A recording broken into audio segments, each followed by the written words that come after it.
If a person on the village don't bypass that forest, you think twice. Then I replied like this.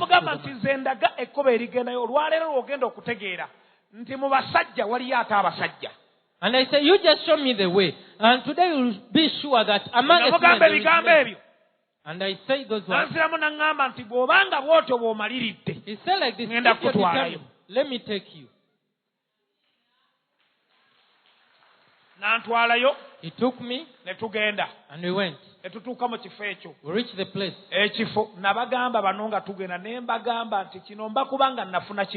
I told these people, if this was a dream, I wouldn't go there. If it was just a dream, I could not go there. Because the place was really hard. The power which reigns in that place is different. Reach there with my colleagues. Reach there on the lake. Then I did some and I finished. By that night, Lucifer told me, if it wasn't for the sake of God, you wouldn't have left that place alive. Byakutaasiza bingi.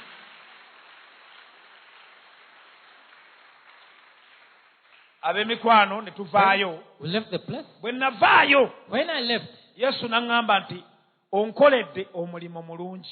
Jesus said that you've done for me a good job. Kyava ngamba nsaba ky'oyagala nange n'akikuwa. He said, request for me of anything, then I'll give it to you. Guess what I prayed for? Namugamba mpa sente. And I said, give me money. Nangamba tolina magezi. And he said, you don't have wisdom.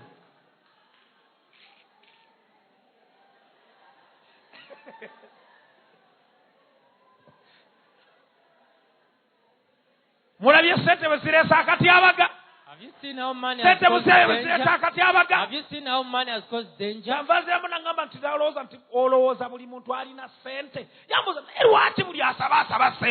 And he said, why is it that everyone who asks for money? And he said, do you think that everyone who has money has peace? And he said, I give you money and they bury you tomorrow. Then he said, and he said, okay, let me help you. Ask for life. Born again, what you need is life. Jesus told me a very important word. And he said, all what happens to you happens when I'm sick. There are people I deliver in 1 month, others in 1 year, others in years, but when I'm doing it intentionally. And he said, but that everyone has a point where he or she will get wealthy. Born again, you pray. Don't hesitate to pray.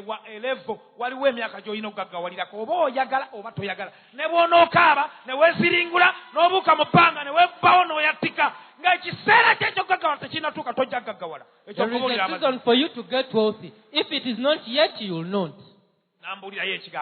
Then he told me another word. And he said, you look in. The people who get wealthy while young die young. And I saw it when it is the truth.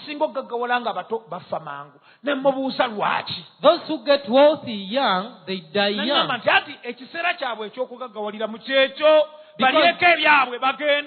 That is their time of getting wealthy. They eat theirs and they go. And he told me another word. He told it to me. And he said, Emma, you're going to serve me. But you're not going to last long. You're going to die quick. I feared as you feared. Praise the Lord. Come here, and I feared. And he said, but don't fear. If I say that you're going to die soon, I don't mean tomorrow. You're not going to die till you have done all you have to kale do. baba nina obukakafu ne bwonkuba essasi kati terinzita. I have the surety that even though you nayogerayo ekigambo ekyanzisaamu amaanyi. and he gave me an encouraging word. Nagamba naye bw'olinyiikira okuŋŋondera yakukwongera emyaka. And he said, if you diligently obey me, I will add years unto you. Okugondera Katonda munnange kikuwa obuwangaazi. Obeying God gives you long life. Kikuwa obuwangaazi. It gives you long life. Kankuddiseyo katono ku prayer request. Let me take you back to the prayer request. Bwe namugamba kale mpa obulamu. When I said that you give me life, nambuuza kati obulamu tobulina. and he said, don't you have the life? Nemugamba mbulina. And I said, I do. Mbuulira emyaka emeka gy'oyagala okuwangaala. And asked, how many years do you want to long live? Kizibu wano nga natobuziza abalokole omu ku omu ne bagamba nti mbuulira emyaka gye wali osabye Yesu owangaale. Mu kibiina wano wayinza okubaawo omu oba aba. It is hard if someone has ever mentioned the years he wants to long live. Nakakitegeera nti osobola okusaba Yesu emyaka gy'oyagala ate n'agikuwa ng'ogyekakasa. I've just understood that you can request Jesus for the years you want to long live, and you pray bakubuuza saba emyaka gy'oyagala. Most of us, if they ask you, how many years do you want to live? Otuuka ne weebuuza ekibuuzo luga nti kozi maama wange yafa alina emeka? You first ask yourself, asatu. at what age bwe is my mpesa mother namba mpangudde. Baba mpangadde. Bampaana. If they give me 40, I will have long lasted. Yesu yaŋŋamba. Jesus told me, ne mu mulembe guno even in this nsobola generation, okuwangaaza omuntu emyaka 5. I can make someone live for 500 years. Kale era bawakanye. They have refused. Bakiwakanyiza. They have refused. Baamutwe bamutakkiriza nti Katonda Yesu ye muyinza w'ebintu byonna.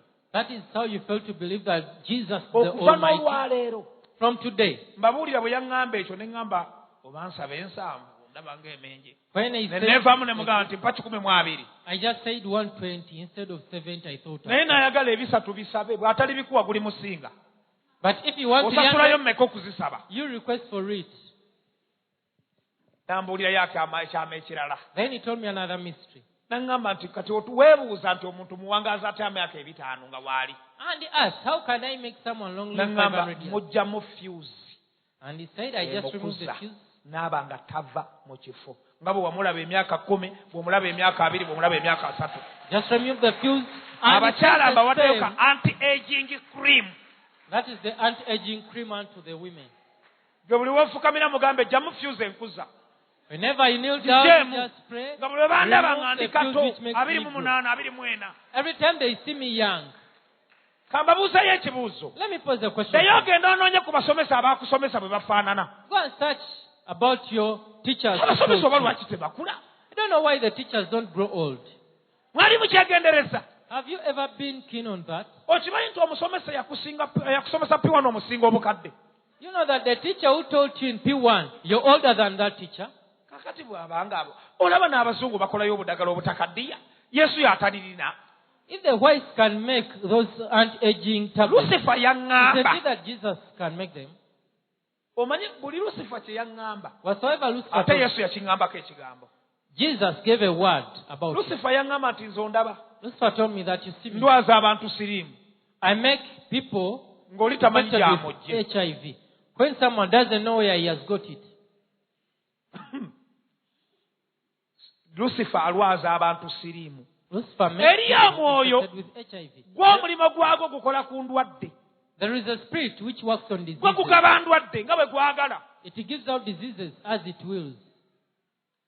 Yesu yaŋŋamba. Jesus told me. Alina omuntu gwe yaŋŋamba ngende musabire. There is a person he told me to go and pray for. Naŋŋamba nti omuntu oyo alina siriimu. And they say that person is HIV. Naŋŋamba genda positive. omusabire. Go and pray for him. Sigenda muwonya. I'm not going to heal him. Naye atagenda kufa. But he's not going to die. Ensi kwoyo kwegenda okulabira. On that one, the world will know siriimu n'atafa. that someone can long live with HIV and fails to die. Bw'oba ng'oli wano ng'olina siriimu. If you're here and you're HIV positive, Yesu ayinza obutamuwonya. Jesus may not heal you, Naye asobola omugyamu amannyo. but he can remove it. Ng'obeerawo bubeezi awo ng'abantu ne boogera be bafa. Nga And gwe you woli just oli stay mulamu. there and you Aboogera long be live. bafa. Nga gwe Other woli oli people mulamu. speak and die when Ate they kambabuulirayo mmwe. Let me Abawakana. tell Abasinga ku mmwe nga tonnalokoka watayira ekyalo n'okimalako. Oliko emirambo 6. Naye naawe weewuunya engeri gye wawonna n'atakukwata. Most of you, before you got saved, you loitered around with various people. But you wonder how you didn't get infected.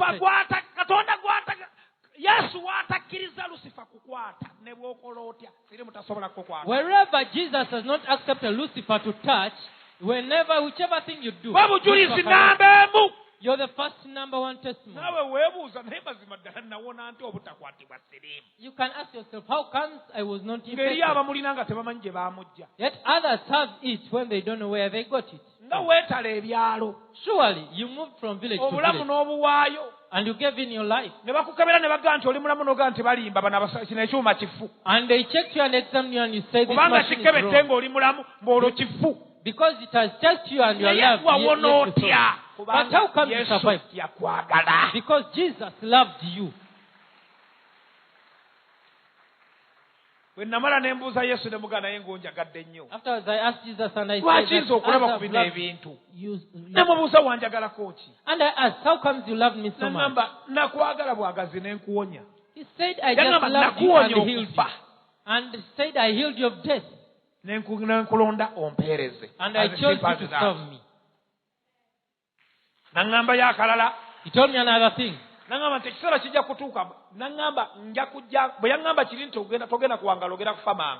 When he told me that you're not going to long live, you're going to die. And he said, but when I come for you, don't hesitate. Because you love this earth so much.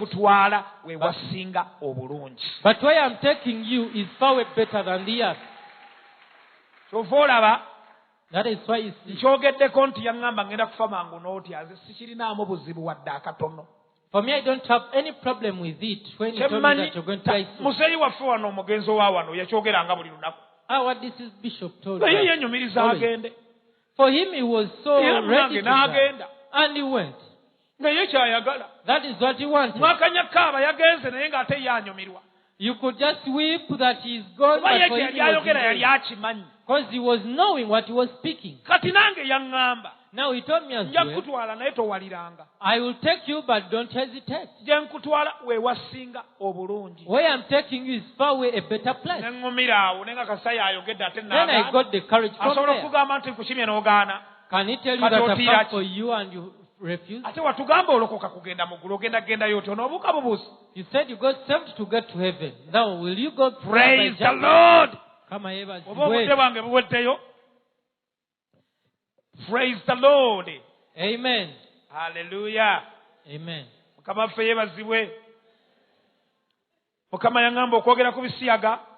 The Lord told me to speak about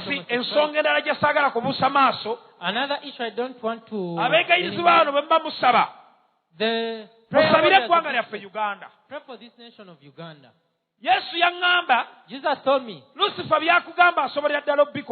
what Lucifer is telling you is more than able to do. And he said, if you pray, your prayer makes me work. Have you heard that? If you pray, your prayer makes me work. Now Lucifer warned me. And he said, if he brings the cause of homosexuality, he's going to bring violence. Therefore, you pray. It will not happen. And Jesus told me that homosexuality, it is not going to prevail here.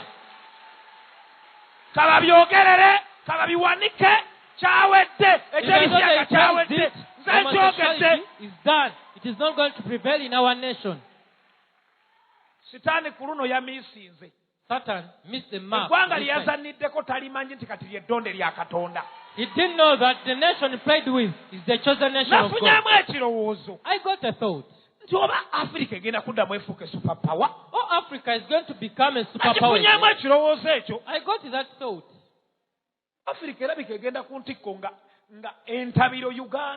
Africa may become a superpower, but when the major source is Uganda.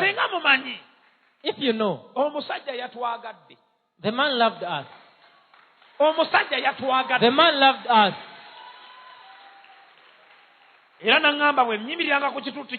And he told me that whenever I stand on any pulpit, I should pray for these people.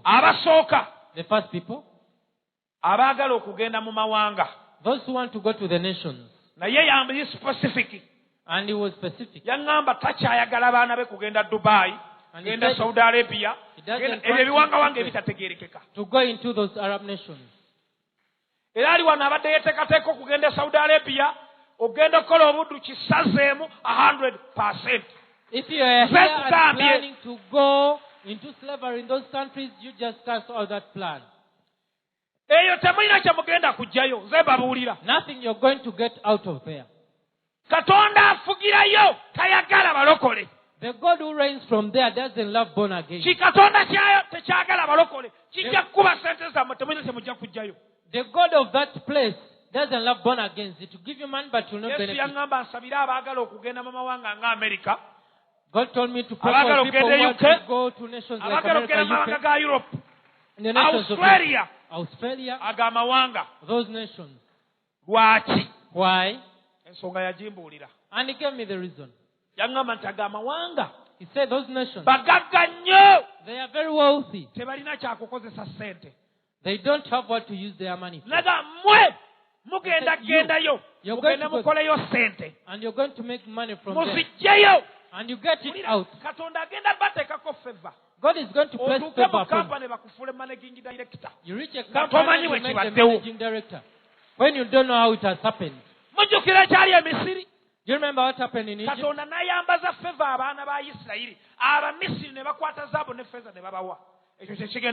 God put favor upon the Israelites and the Egyptians gave them gold. Praise the Lord. Praise be to the Almighty God. According to experience, money has shifted from the hands of Satan, it is in the hands of Jesus.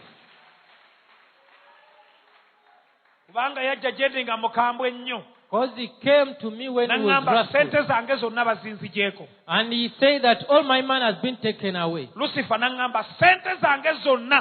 told me, all my money has been taken away from me. What is going to take you in these nations is this. You're going to go and work. And they give you money.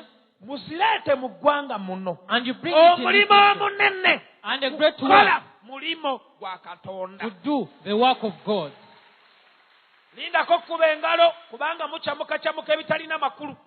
First way to clap your hands.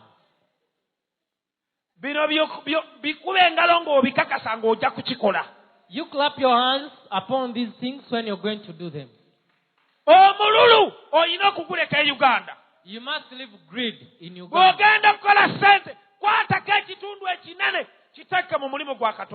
When you go to make money, get the bigger portion and put in the work of God.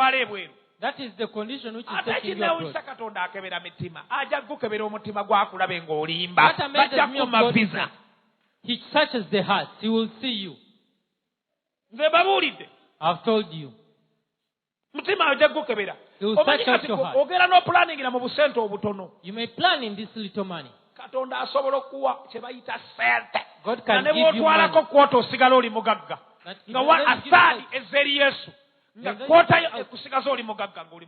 When you return the quarter when it is enough to make you wealthy.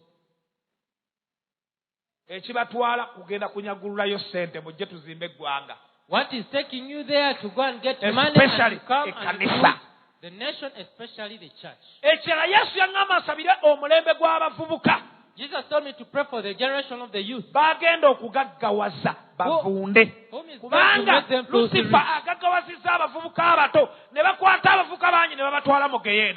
Lucifer has made the young youth rich and has taken many people to the devil worshipping side. But now Jesus is making the youth rich.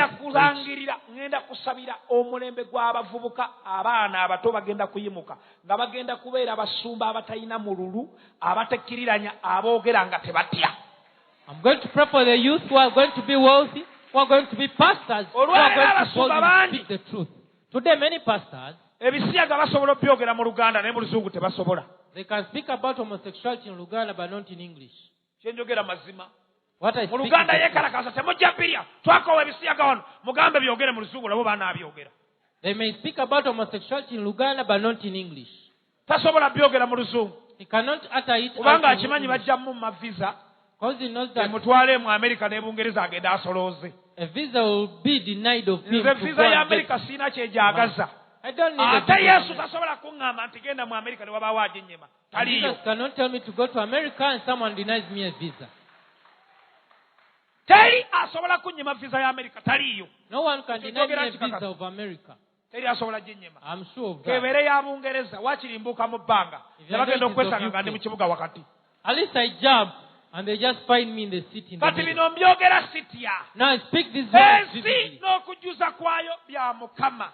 The world and its Nsaba fullness is of nange the Lord. nakuwa ensi okubeera obusika bwo. Pray for it, N'enkomerero and I'll give z'ensi it to you okubeera for your amatwale go. inheritance.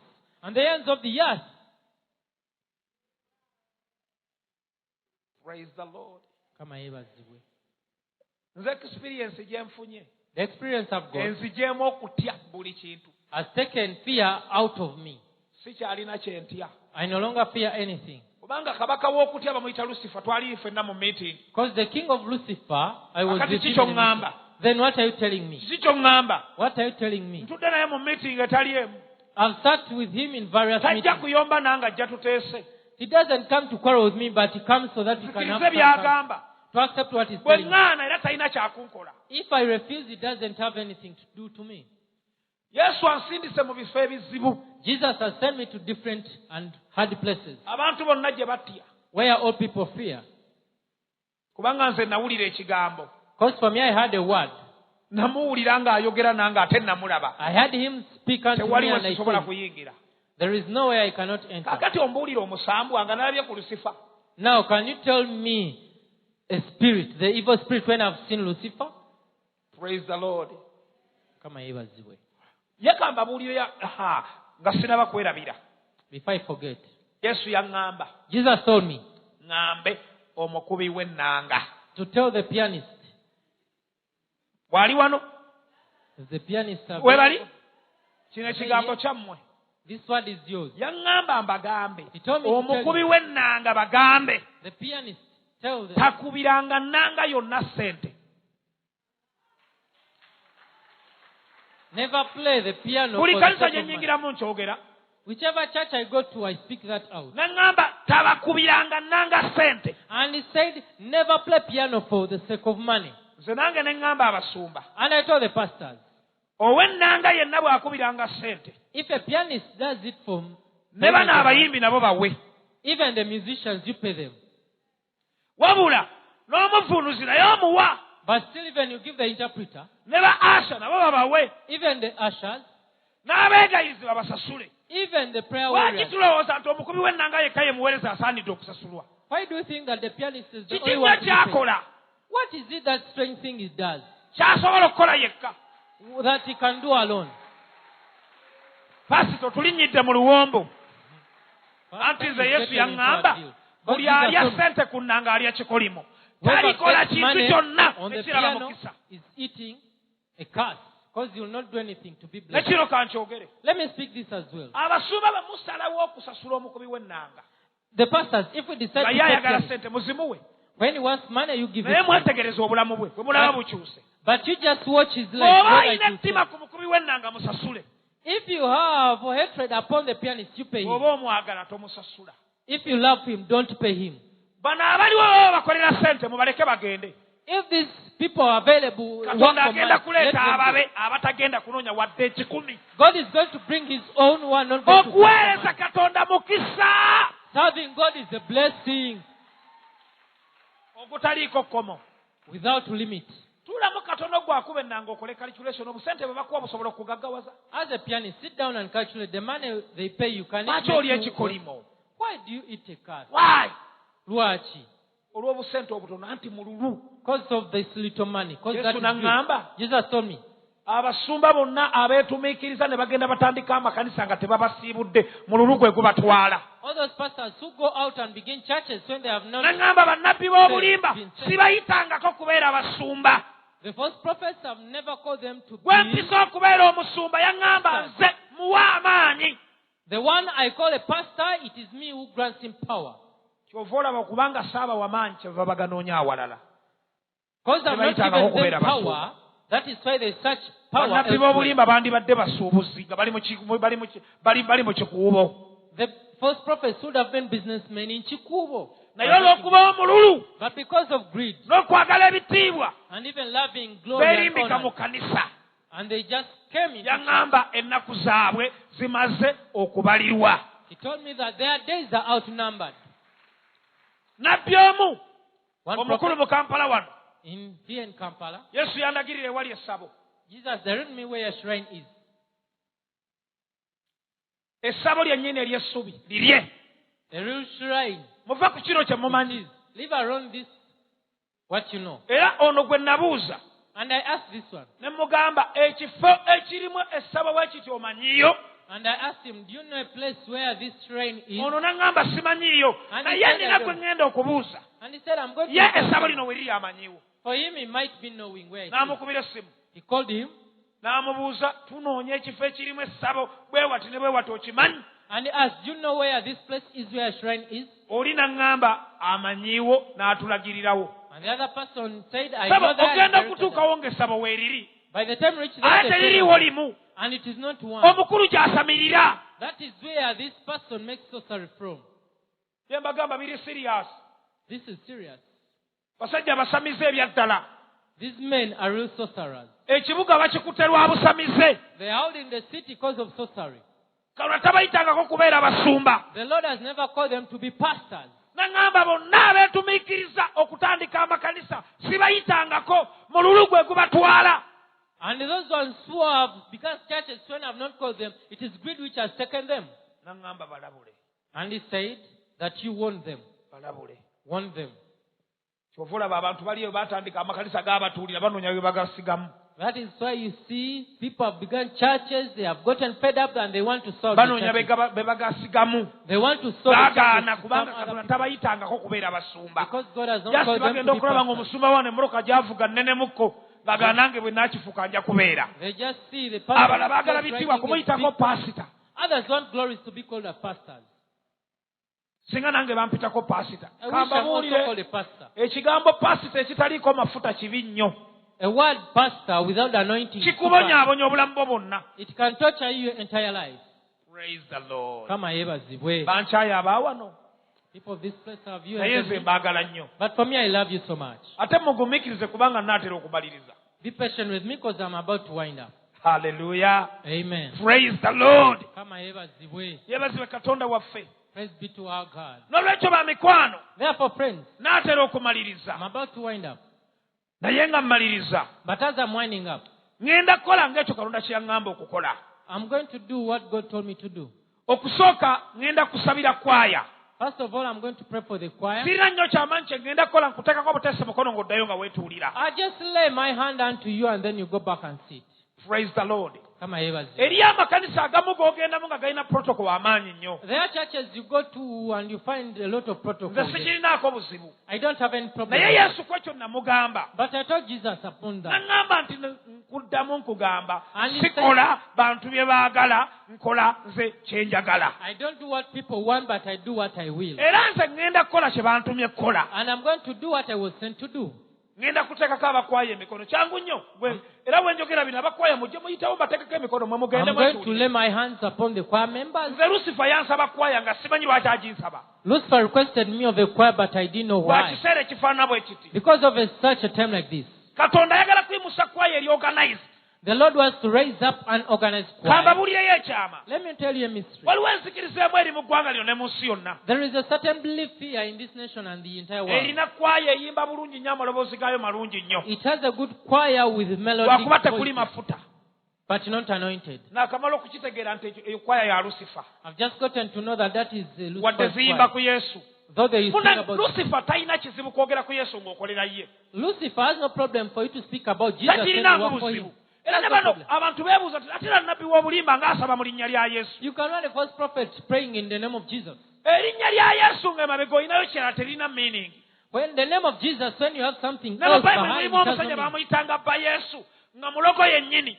Even there is a man in the Bible by Jesus. Kati mwenjagala But he was a mutandika okuweereza Katonda mu mazima ne mu mwoyo. I want to lay hands upon you and you may serve God in truth and spirit. Zife wakati mu mmwe. That wrangles and battles may live your tuweereze Katonda in one accord. Muweereze Katonda mu bumu. Kubanga okusinza kwaffe eri mu bwakabaka bwa Sitaani muliro. Because our worship is fire unto the devil's kingdom. And before God it is the food he dines on. Here in the choir you get wrangles against these boys who play the piano. The boy is so proud. He has no clear future. But you find 4 ladies just fighting for that. Then you just wonder, where is the sorcerer who bewitched this one? These things are not going to prevail in this choir. He told me to speak about the pride of the pianist. It is hard to find a pianist without pride. Except the one of this place. They have a tendency of coming when the service has already begun. That people notice that the when he reaches, then he first connects the wires very well. He goes and connects the mixer. At the end of it all, when the praise is done, as you are beginning the worship, he searches for the key for 30 minutes. And he looks keenly when he had wrangles with the one leading. Then he loses the key. And at the end of it, there is no meaning in praise and worship. And the pianist fails to remember that we are worshiping God. When he has already spoiled the service. But when there is nothing disturbing, they want to be seen.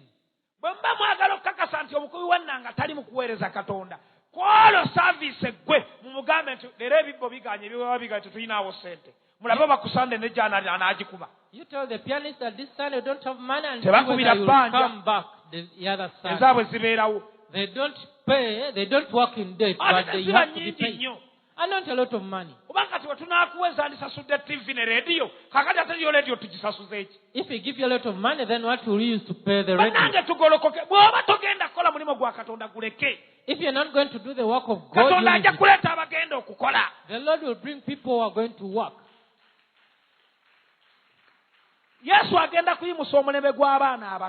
Jesus is going to raise the generation of young people.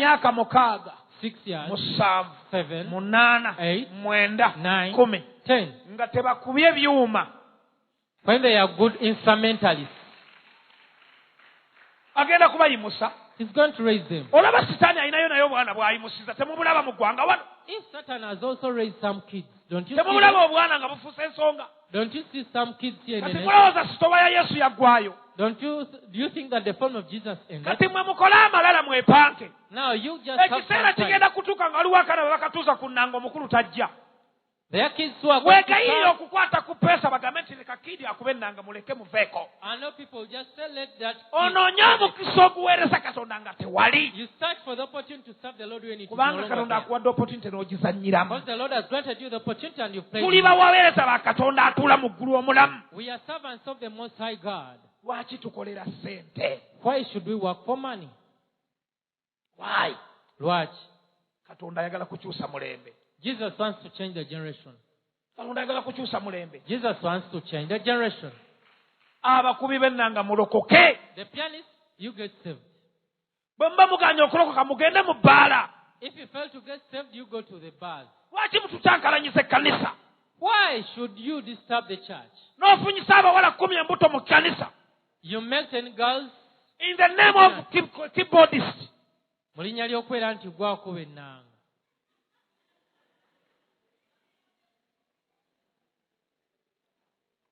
Hallelujah.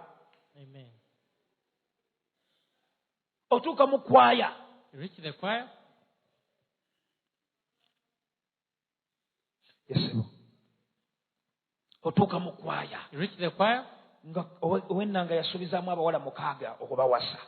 pianist promised to marry them, yet they don't marry. atuuka okuwasanga bimutabudde nnyo azannya emizannyo gyonna giweddeyo. He reaches the point of marrying when he has played all games. mwaba wano muli bulungi nze ŋŋamba beewaffe mwe mbaagazaaki. In this place, for you, you're lucky, but at my place, our things are different. buli gwakwana amugamba bwe njagala. Whoever he betrothes, he tells him. abo bonna boolaba banneesibako bwesibi. All the others just naye nga ye yabagamba. But he's the one who ogenda okumaliriza ng'abaana bana bagudde. At the end of it, all four babenya emitima. ladies have backslid. bafunyisa embuto ne bazijjamu. They get pregnant and they are bought.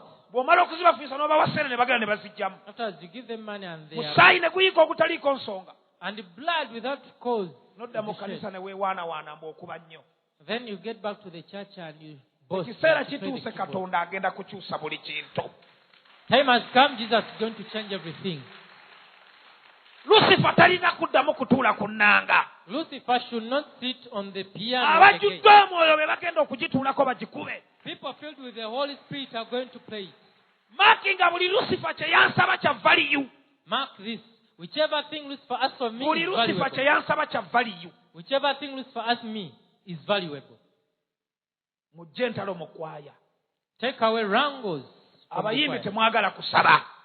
Musicians, you don't want to pray. mulina engeri gye mwefuula mbu kubanga muyimbye muweereza nnyo. There is a way how you pretend and say that since you have sung. mujja mwewuja tufa mutuwa amazzi tufa So you give us nakayimira wano essaawa bbiri nga sinagasaba. I've stood here for 2 hours. I've not yet gotten word. Tekulowooza mwe muweereza mwekka. Do you think that you're the only one serving alone? Praise the Lord. Come on, ebaziwe. ne mulyoka muyitawo ne mufuluma ebweru eri. Ngamba baawano ngamba beewaffe. You move out and speaking to the people. Namugenda mutula eri ku lubalaza ekigambo ne kiggwa. You sit there outside on the veranda, then the word njala kuyimbamu akayimba munyambeko kaawo nga waliwo omuyimbi n'omu. Pastor says, I want to sing. ow'ennanga nga waali. When the pianist is not ow'engoma nga around, yatambudde dda. and even the dramist is not around. kyokka twaze kusinza katonda. But we came to bannange worship eggulu God. liri odale. People, heaven is orderly. bayibuli egamba nti awo yesu bwe yayimuka mu ntebe y'omuyinza w'ebintu The byonna Bible says n'abikkula that when Jesus ekitabo. moved out of the seat of the Almighty. eggye ly'abamalayika ebiramu ebina The host of abakadde abiri mu abana bonna lumu The ne 4 living bagwa creatures wansi and the 24 ne elders bavuunama. bowed down. ne bagamba osaanidde And they said, worthy, worthy, worthy. And yandibadde alwawo okubikkula ekitabo abakadde ne bagamba nti ffe twatudde wano tulina bakadde he would have Katugende kuva mu courage to kiyigo. open the book. And the n'amanya elders would have wanaabikkulira said, ebitabo byo baabibikkula oba tabibikkula. let us go to the toilets and learn. babeerawo nga balirwedde Where? balinze kyekiddako. They are always ready to see what is happening next. olwabikkula ekitabo By the time he opened the book, nga bonna abakadde 24 we bali ku ntebe zaabwe. all the 24 elders were there in the ebiramu ebina we biri ku namulondo. The 4 living creatures were there. eggye ly'abamalayika lyonna nga litudde. The host of the angels was there. olwabikkula ekitabo By the time he bonna opened the ne scroll, bakka wansi omulundi gumu. all of them at once they bowed down to yali worship. eyattibwa kati ng'oli mulamu. The one who was killed but now living. otuuka okumagamba g'abayimbi nga tewali wadde n'omu. You search for the musicians when none is available. ow'ennanga yatambudde dda ali eri ku chapati asaza chapati na Rolex. The pianist is out there to get something. saavisi egenda mu The maaso. service is going on. bwe tutuuka okuwaayo tebawaayo. By the time we bwe bamala reach the nga time of bategenga giving, twagala omukisa ogwawa. they don't give, but they just put up their hands to get the ennono blessing. ya katonda, the principle of God Ennono ya cannot Katonda. be substituted. Tesobola kuwaanyisibwa. waliwo essaala weekolera. There is a point where a prayer works. ewakolera okuwaayo essaala tekolawo. At a point of giving, prayer doesn't work. era ewakolera essaala tewabaayo ssente. And at a point of prayer, giving doesn't work. abalokole baabiwaanyisa. Born against exchange. okuwaayo wano $100 kimwanguyira nnyo okusinga omugamba okusiiba ennaku ebbiri. Giving $100 is easier than fasting for 2 days. balowooza katonda bamuwa enguzi weyaawa. They think that they can bribe God. How? mukamba tegeeze omukubi w'ennanga nammwe abayimbi. The pianist and even you, mummwe the musobola okuviiramu ddala abasumba ab'amaanyi. great pastors can nga come wano out of. katonda yabayisaawo buyisa abayigiriza enkola y'ebintu. When God has just taken you through this kibi training, nnyo to okulowooza learn the nti fyuca principles yange of it. ekoma ku nnanga. It is bad for you to think that your future ends on the piano. kati w'osabidde ssente ku nnanga bw'olifuuka omusumba tolibba abantu n'obamalako ssente. If you request money on the piano, if you become a Ng'ekiri pastor, won't omulembe you steal guno. people? As this generation is, abasumba babba bubbi bantu. pastors are just stealing people. bateekateekawo bisaavisi ebitalina meaning naye nga kunyagulula. They just put services without meaning. Ne balagula empewo ebintu ebitaliyo. Omusumba nojja n'ostaginga abantu mu kanisa. N'obalagula naye nga gwe wabataddewo. You stage people in the church, you prophesy. Omulowooza Yesu yafa bamwamulyeko nga bamubika ku leediyo. But have you heard that Jesus Yesu yafa n'okuzika kwe kwaggwa? That Jesus is dead and his body is in heaven and watching whatever is going on. This season is going to take away each and every filthy thing.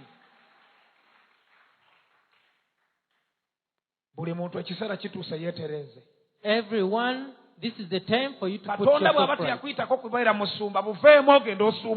If God has not called you to be a pastor, you leave and you go and do it. Kati ekiseera kituuse oveeyo gabe bannange nalimbalimba sibangako musumba ogenda olunda ente oba embuzi oba embizi. You just hit, leave the pastorship, then you go and rear animals. It's better. Kisingako. Hallelujah. Amen. Abayimbi okubeegayiriranga. Musicians, for us to beseech you. Bambi mujje tuyimbe tuweereze Mukama. You come, let us sing, let us serve the Lord. Nagendako mu ssabo sirabangako mukongozi mu ssabo nga bamwegayirira okunoga eddagala.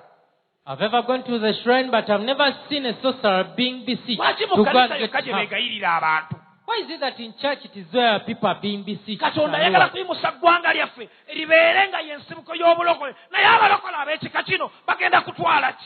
The Lord wants to raise this nation, but the born again of this nature, what are they going to take?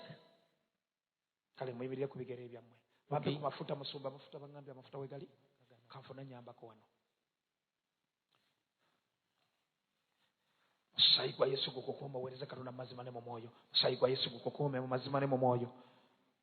Musayigwa Yesu gukuyambe wereza Katonda mazima ne mu mwoyo. Musayigwa Yesu gukukuma wereza Katonda. Musayigwa Yesu gukukume wereza Katonda. Musayigwa Yesu gukukume wereza Katonda. Musayigwa Yesu gukuwereza. Musayigwa Yesu.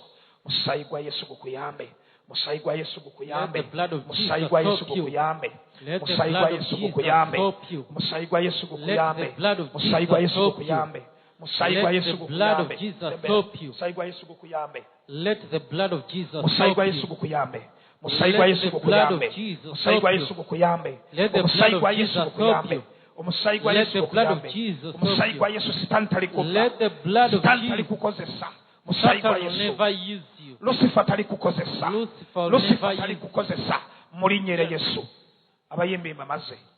I'm done with the Yes, Jesus told me, singa abantu bamanyi obuzito obuli mu musaayi gwange, if people could know the value ne bakimanya nti nabanunula n'ebyabwe byonna, and they get to know that I redeemed them with all their property, n'omululu, and they just leave their greed, ebintu bibyo, things are yours. Omululu gwaki? Why is it that you're greedy? Bibyo, they are yours. Praise the Lord. Kama ebaziwe. Hallelujah. Amen. Kakati ngenda kusabira abantu nga wagendako mu bannabbi b'obulimba. Person who has ever gone to the false prophet, ogenda kunkwatira ensigo gireete. You're going to get a seed and you bring it. Kwata ensigo yonna ojje, kubanga bw'oli ogenda mu bannabbi b'obulimba watwalangayo ssente. When you are going to the false prophets, you took money kati there. ogenda kujja n'ensigo wano mu maaso okuteekako omukono weddireyo. Now you're going to come with a seed here and we lay hands on you. Wagenda ku bannabbi b'obulimba, kwata ensigo odduka ojje. If you've ever gone to the false prophets, you get a seed and you come here. Kwata ensigo odduka ojje. Get a seed and you come here. Mafuta gazeeyo. It is there. Okay, nyambako maama beera awo. Wagenda bannabbi b'obulimba, bambi tambula ojje. You went to the false prophets, you move and come. Wagendako bannabbi b'obulimba, kwata ensigo odduka ojje. If you've ever gone to the false prophets, get a seed and you come here. Wumuzaawo wansi. Nkukutulako endagaano z'abannabbi b'obulimba. Amazzi ge baakuwanga tabulamu omusaayi gwa Yesu n'amafuta. Owera bikukutukirako ddala okuva ku kikolo mu linnya erya Yesu. Weegendere. Kukutulako endagaano z'abannabbi b'obulimba. Amazzi ge baakuwanga tabulamu omusaayi gwa Yesu n'amafuta mu linnya erya Yesu. Endagaano ekutukira ddala. Kukutulako endagaano z'abannabbi b'obulimba. Amazzi ge baakuwanga tabulamu omusaayi gwa Yesu n'amafuta mu linnya erya Yesu. Kukutulako endagaano z'abannabbi b'obulimba. Nkukutulako endagaano zonna amazzi ge baakuwanga tabulamu omusaayi gwa Yesu n'amafuta mu linnya erya Yesu. Kukutulako endagaano z'abannabbi b'obulimba. Amazzi ge baakuwanga tabulamu omusaayi gwa Yesu n'amafuta. Kutulako endagaano z'abannabbi b'obulimba. Amazzi ge baakuwanga tabulamu omusaayi gwa Yesu n'amafuta. Era nga malamu amaanyi. Buli ndagaano yonna gye bakosola ngi malamu amaanyi mu linnya erya Yesu. Endagaano gye malamu amaanyi ey'abannabbi b'obulimba. Endagaano gye malamu amaanyi mu linnya erya Yesu. Endagaano gye malamu amaanyi mu linnya erya Yesu. Endagaano y'abannabbi b'obulimba. Njimalamu amaanyi mu linnya erya Yesu. Endagaano njimalamu amaanyi mu linnya erya Yesu. Endagaano njimalamu amaanyi mu linnya erya Yesu. Njimalamu amaanyi n'omusaayi gwa Yesu. endagaano ngimalamu amaanyi n'omusaayi gwa Yesu. Endagaano ngimalamu amaanyi n'omusaayi gwa Yesu. Endagaano ngimalamu amaanyi n'omusaayi gwa Yesu. Endagaano ngimalamu amaanyi n'omusaayi gwa Yesu. Endagaano ngimalamu amaanyi n'omusaayi gwa Yesu. Endagaano ngimalamu amaanyi n'omusaayi gwa Yesu. Endagaano ngimalamu amaanyi n'omusaayi gwa Yesu. Endagaano ngimalamu amaanyi n'omusaayi gwa Yesu. Endagaano ngimalamu amaanyi n'omusaayi gwa Yesu. Endagaano ngimalamu amaanyi n'omusaayi gwa Yesu. Endagaano ngimalamu amaanyi n'omusaayi gwa Yesu. Mu linnya erya Yesu. Baweddeyo dukojje. Engeri gye muli abangi njagala kuyita mu bwangu. Endagaano ngimalamu amaanyi n'omusaayi gwa Yesu. Tuweddeyo abannabbi b'obulimba baweddeyo. Kale kakati abantu abaagala okugenda ebweru nga bwe mbagambye owe Dubai tojja, Saudi Arabia tojja, simanyi wa Egypt tojja. Njagala abo bokka abaagala okugenda mu mawanga ge mbagambyeko. Ndowooza mugategedde bulungi. N'ensonga mugitegedde. Okwata ensigo ng'ojja. Tokyerabira ekyo.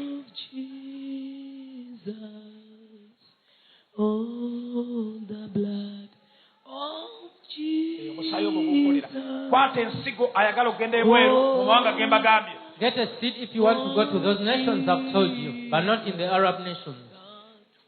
Abantu bangi bazze nga bajja obbasala n'omubuuzo oyagala kugenda wa oyagala kugenda bweru nagamba Cameroon nga nejjayagala okugenda tamanyiyo. Many people come for prayers, they want to go to nations they don't know. Bwetofaayo bw'obanga okikkiriza kubanga kino Katonda yennyini yagenda okukikola. If you believe it, God himself is going to do it. Kale oyagala kugenda luddawo mu banyina akikole Katonda akinyweze ku bulamu bwo. Oyagala kugendawo akikole Yesu aliwa. Kale kankusabire mu linnya lya Yesu kimubeeko. Oyagala kugenda wa akikole Yesu. Oyagala kugenda wa akikole Yesu akinyweze ku bulamu bwo. Oyagala kugenda wa akinyweze Yesu. Akikole Yesu ogende London. Oyagala kugenda wa ogende Canada mu linnya lya Yesu. Oyagala kugenda wa America akinyweze Yesu. Oyagala kugenda wa Australia akikole Yesu. Oyagala kugenda wa Canada akinyweze. Oyagala kugenda mama akikole Mukama akinyweze ku bulamu bwo. Oyagala kugenda wa America Mukama akinyweze. Oyagala kugenda wa akikole Yesu ogende mu America. Oyagala kugenda wa China nedda nonya Yesu edda genda mu America mu linnya lya Yesu. Oyagala kugenda wa ogende Germany mu linnya lya Yesu. Oyagala kugenda wa America ogende mu linnya lya Yesu. Oyagala kugenda wa America ogende mu America mu linnya lya Yesu. Ogende UK mu linnya lya Yesu. Ogende mu America. Ogende mu America. Canada ogende mu Canada mu linnya lya Yesu. America mu linnya lya Yesu. Ogende mu US. Oyagala kugenda wa genda mu America. Oyagala kugenda wa ogende UK mu linnya lya Yesu. Oyagala kugenda wa genda mu UK mu linnya lya Yesu. Genda France mu linnya lya Yesu. Genda mu America mu linnya lya Yesu. Genda Canada mu linnya lya Yesu. Spain mu linnya lya Yesu. Genda mu America mu linnya lya Yesu. Genda Germany mu linnya lya Yesu. America mu linnya lya Yesu. Genda mu UK mu linnya lya Yesu. Genda UK mu linnya lya Yesu. Genda Germany mu linnya lya Yesu. Genda England mu linnya lya Yesu. Genda Canada mu linnya lya Yesu.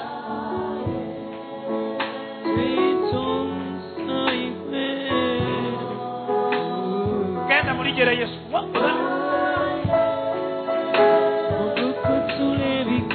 Kama tukulira mu linnya lya Yesu. Genda mu America mu linnya lya Yesu. Genda Canada mu linnya lya Yesu. Genda mu America mu linnya lya Yesu. Genda mu UK mu linnya lya Yesu. Genda mu UK mu linnya lya Yesu. Genda mu America mu linnya lya Yesu. Genda mu America mu linnya lya Yesu.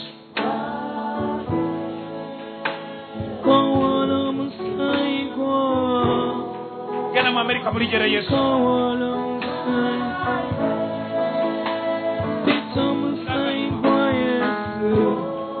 Katonda akikola akikunyweze ku bulamu bwo mu linnya lya Yesu. Mukama akikole mu bulamu. Genda mu linnya lya Yesu.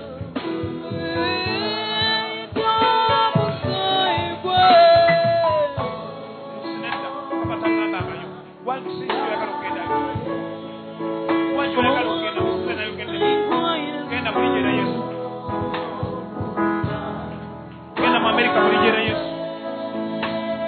Genda mu America mu linnya lya Yesu. Genda mu Australia mu linnya lya Yesu. Mukama akikole mu linnya lya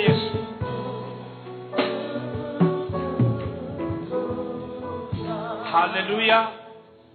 Waya mugirenga we mulyawo. Kakati abantu mubabuuze ensi gye baagala okugenda. Oli asooka n'alowooza n'agamba nti naye ate gy'oŋŋamba okugenda sinayo gwe mmanyi. When I ask someone which country do you want to Katonda go, takolera the kwali first thing gy'omanyi. whom they know in that country, but God doesn't work with whom you know. He works beyond our own understanding. You stand in faith and go to the country you want. The people who went there first, they were not born again, but they entered them. What about you? Praise the Lord. A person is faith is still saying that for me I'm going to Saudi Arabia. I've told you, Jesus told me that various things and evil spirits are being inserted into them. Get and believe in because Jesus loves you there and is going to take you there.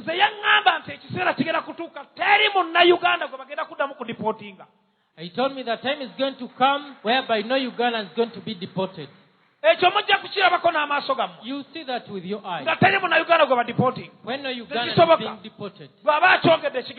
If he has spoken it, it is going to happen. Hallelujah. Amen. I want you to stand up on your feet.